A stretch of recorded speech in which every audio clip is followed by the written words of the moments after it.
இருக்குது. ஆமாண்டா, நெட்வொர்க்கே கிடைக்காம தலையே வெடிக்கிற மாதிரி இருக்கு. உனக்காவது தலை வெடிக்கிற மாதிரி இருக்கு, எனக்கு இதயமே வெடிச்சிடும் போல இருக்கு. எம்மா ஏன்பா பார்த்தா படிக்கிற பசங்க மாதிரி இருக்கிறீங்க, இப்படி வீணா நேரத்தை கழிக்கிறீங்களே. ஹே ஓல்டு மேன், யார் வீணா நேரத்தை கழிக்கிறாங்க? நாங்க கேமு சேட்டிங்னு பிஸியா இருக்கிறோம். யோ பெருச, வேலையை பார்த்துட்டு போவியா? டேய், பெரியவங்கள அப்படி பேசாதடா.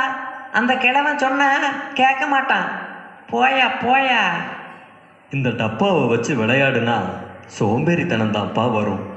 மைதானத்தில் போய் விளையாடுங்கப்பா, உடம்பும் மூளையும் சுறுசுறுப்பாகும். போங்கப்பா, போங்க போங்க. முதல்ல நீங்க போங்கப்பா, போங்க போங்க. வந்துட்டாரு பெருசா பேசுறதுக்கு. சரி சரி, இந்த மரத்துக்கு கீழே உட்காராதீங்கப்பா. அந்த கிளை ரொம்ப மோசமாக இருக்கிறது போல இருக்கு. வேற எங்காச்சும் போய் இருங்கப்பா. டேய், நம்மளை கிளப்பி விடுறதுக்கு இந்த பெருசு ஐடியா பண்ணுதுடா. யோ பெருச, போறியா இல்லை பார்சல் பண்ணி அனுப்பிவிடவா? சொந்த புத்தி தான் இல்லைன்னு பார்த்தா சொல் புத்தியையும் கேட்குறதா இல்லை. கடவுள் தான் உங்களை காப்பாற்றணும். இந்த காலத்து பசங்க பெரியவங்க சொல்கிறத எங்கே கேட்குறாங்க? வணக்கம் வணக்கம் என்றே சொல்லி இளையோரே உங்களுக்கு ஒரு செய்தி. ஏ வணக்கம் வணக்கம் என்றே சொல்லி இளையோரே உங்களுக்கு ஒரு செய்தி. அதை கேட்டு நடக்கணும், வாழ்வில் ஜெயிக்கணும். கேட்டு நடக்கணும், வாழ்வில் ஜெயிக்கணும்.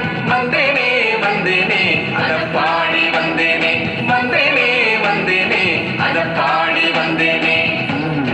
மூத்தவங்களோடு உறவாடுறதா? ஓ, ஃப்ரெண்ட்ஷிப்பா? ஃபேஸ்புக்கு, வாட்ஸ்அப்பு, ட்விட்டரு நாங்கள்லாம் வேற லெவலில் போயிட்டுருக்குறோம். இவர் என்னடான்னா கிழவன் கிழவிகளை மதிக்கணுமா மிதிக்கணுமான்னுக்கிட்டு.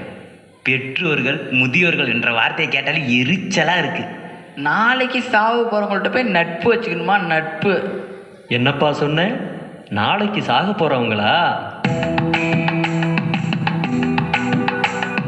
பழுத்த இலைய கண்டு பச்சை இலைய சிரிச்சுதான். பச்சை இலையும் ஒரு நாள் பழுத்து தரையில் விழுந்துச்சான். அடுத்த இலை இதையும் பார்த்து விழுந்து விழுந்து சிரிச்சுதான். அதையும் போல ஒன்னை இப்போ நானும் பார்த்து சிரிக்கிறேன்.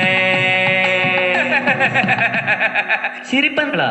பெற்றோர்களுக்கும் முதியோர்களுக்கும் இன்றைக்கு நீங்கள் என்ன கொடுக்குறீங்களோ அதுதான் நாளைக்கு உங்களுக்கு திருப்பி கிடைக்கும்.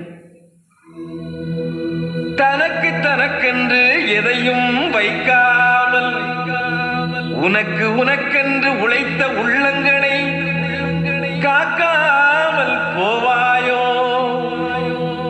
தனக்கென்று உனக்கென்று வரும்போது நீயும் தான் வேதனை அடைவாயோ?